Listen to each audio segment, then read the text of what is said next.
There was a time in my life when I tried to be Spider-Man. It all started back in 2003. Back then, there were no computers, at least in my vicinity. I mean, there were, but I didn't have any access to them. Nor the internet. Oh boy, I've never even heard of that thing back then. Nor did I have any video game console, except for the cheaper puff of this Nintendo 65, which could only play Mario. So whenever I get bored, I either draw, watch TV, play Legos, or play with my friends. I mean, there weren't that many options for entertainment like we have today. I mean, you can't just open up Instagram or Facebook or YouTube and scroll your life away. Those things didn't even exist back then. So if you want to talk to somebody, you can't text them, bro. You gotta do this little thing called going out into the real world, meet other live human beings, Jesus, and you gotta say stuff to them. Like, hello there. Yeah, anyways, that was the thing back then. So my wonderful dad thought I should have more electronic entertainment options in my household. So he bought me this device called the DVD player. So for those 21st century kids out there who have no idea what this thing is, the DVD player is an electronic device thingy that was used by humanity to play video or movies, or what do we like. You do that by inserting the circular object called the compact discs, which are round, flashy objects, kinda looks like a donut but a lot flatter and you can't eat them. And you insert these things into the device to play your video or your movie. And good to gosh, you shouldn't scratch them or drop them on the ground, because you have to rub your CD on your t-shirt 1,444 times before you put them back in, or you'll get this wonderful message on your TV screen. Disk not found. So anyways, my dad got this DVD player and a couple of CDs, which were mostly Disney cartoons, and this one movie called Spider-Man. I've never seen any superhero movies back then, and this was my first, and holy shit, I loved it. I loved it so much, I watched that film more than 100 times, and I'm not kidding when I say that. I admired everything about that movie, the red and the blue suit, the web slinging, the climbing walls, jumping from building to building, the cool hallway fight scene, and the part where Peter Parker designs his own suit. Holy freaking shit, bro, that's my favorite part. Every time I see that scene, I grab a piece of paper and I just draw.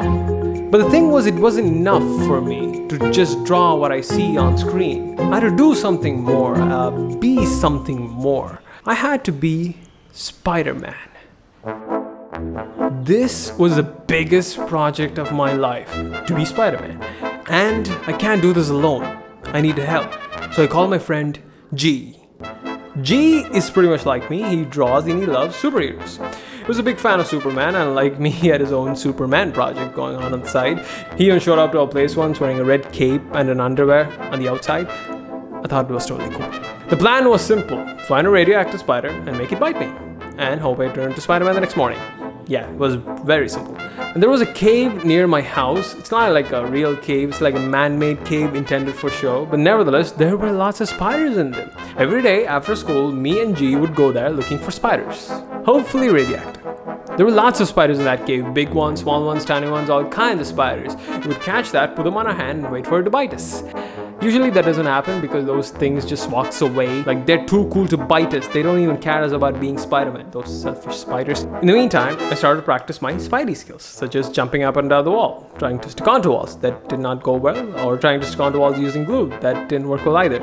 And Spidey sense. God, I was really good at this thing because it really saved me during those times when I was doodling like a ninja in the class instead of actually listening to the class. Psst, stupid classes. Months and months went by, and the results we were getting were not promising. Our mission to find a spider, to turn me into Spider-Man, was failing me. And all we ended up collecting was a box full of spiders and web strings in them that were of no use. And finally, it all went downstream completely when G's mom came to know about our mission and broke the truth bomb on us. Kids, we gotta talk. Okay. Thing is, when you get bit by a spider, you don't turn into You know, when you get bit by a spider, you can't turn into Spider-Man. You know, you cannot become...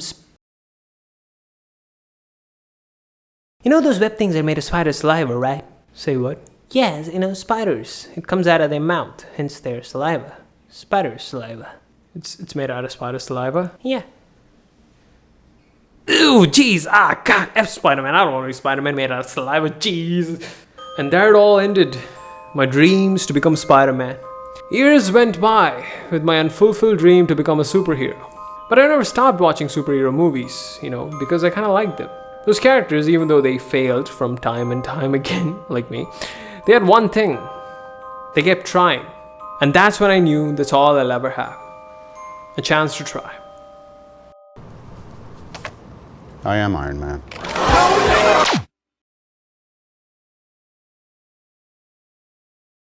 The time I try to be Iron Man. I'm so